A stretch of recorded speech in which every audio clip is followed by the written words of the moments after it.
Hello, welcome to another episode of Stories by Grandma. Today's story is titled Captain Jesse Davis.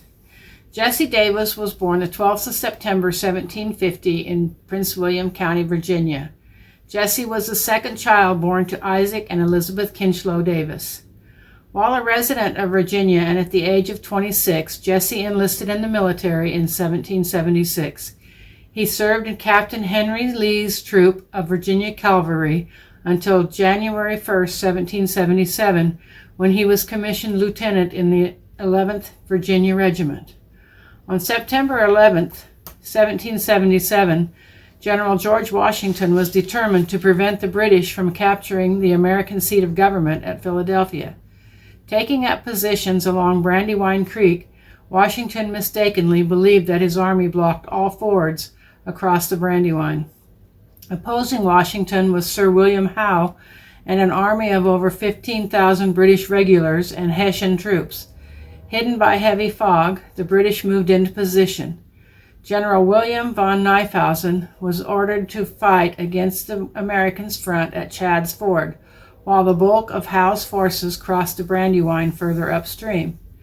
The battle had been raging for hours by the time Howe's forces appeared undetected by the Continental right flank. Washington dispatched troops under General John Sullivan and William Alexander to shore up his right flank. However, despite putting up a stiff resistance, the Continentals were eventually overrun by Howe's men. Simultaneously, Knyphausen's troop hit the American units that remained near the Quaker meeting house at Chad's Ford. Washington's line collapsed. To prevent the defeat turning into disaster, Washington ordered Nathanael Greene's division to act as a rear guard so that the Continental Army could escape to the northeast. Greene's brave men counteracted, going toe-to-toe with British along the crest of Birmingham Hill. When night fell, the remaining Americans fell back in an orderly retreat, led in part by the Marquis de Lafayette. Although wounded, and the charismatic young Frenchman remained on the field to ensure an organized withdrawal. The crushing defeat allowed the British to occupy Philadelphia, but the bulk of the Continental Army survived to fight another day.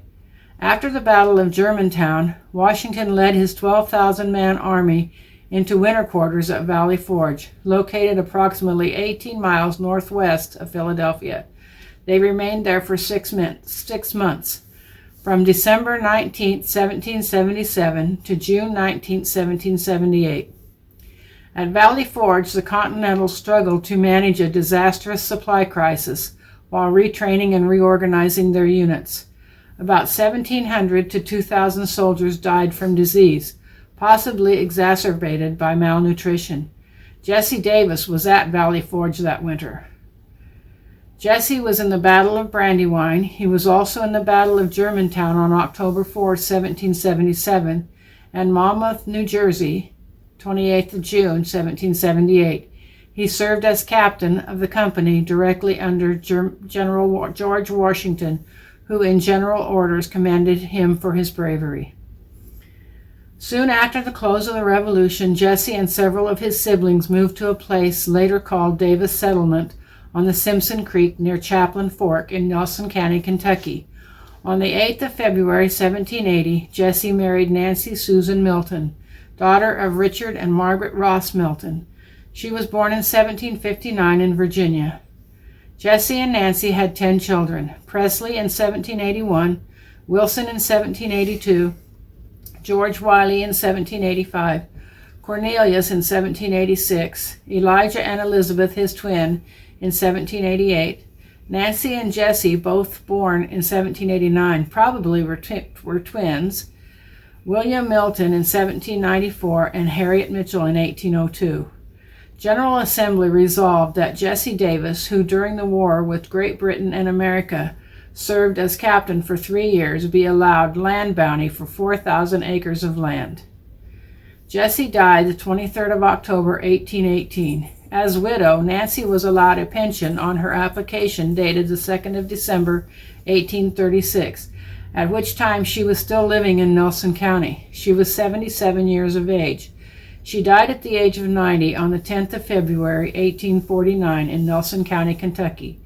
Jesse Davis died in Nelson County, Kentucky as well, and is buried with Nancy at his side in the Old Methodist Cemetery in Chaplin, Kentucky.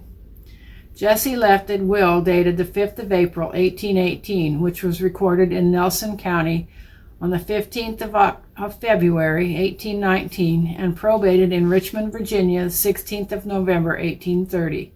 He named his wife Nancy, his sons Presley, Elijah, Wilson, William, and Jesse Jr., and his daughters Elizabeth, Harriet, and Nancy. By a codicil added the 21st of October, 1818, Nancy, his daughter, it states, was cut off for just cause. Her inheritance was to be given to Elijah, but if she had children, he is to divide her share among them. His sons George Wiley and Cornelius were not listed in his will. Captain Jesse Davis was my husband Ted's fifth great-grandfather. An interesting note to this family is that John Peyton Davis, Ted's second great-grandfather, married Caroline Elizabeth Davis, making her Ted's second great-grandmother. Both were descendants of Jesse Davis. John Peyton's father was Presley, Jesse's grandson through George Wiley. Caroline Elizabeth's father, John, was Jesse's grandson through Presley. Also, another of Jesse's descendants was Martha Davis, daughter of Presley and sister to John Peyton, was married to John Lamb. John Lamb was Ted's fourth great-grandfather. It seems at times that Ted's family is all tied in a large knot, but it has been fun untangling it. That's all for today. Thanks for visiting, and don't forget to subscribe. Goodbye.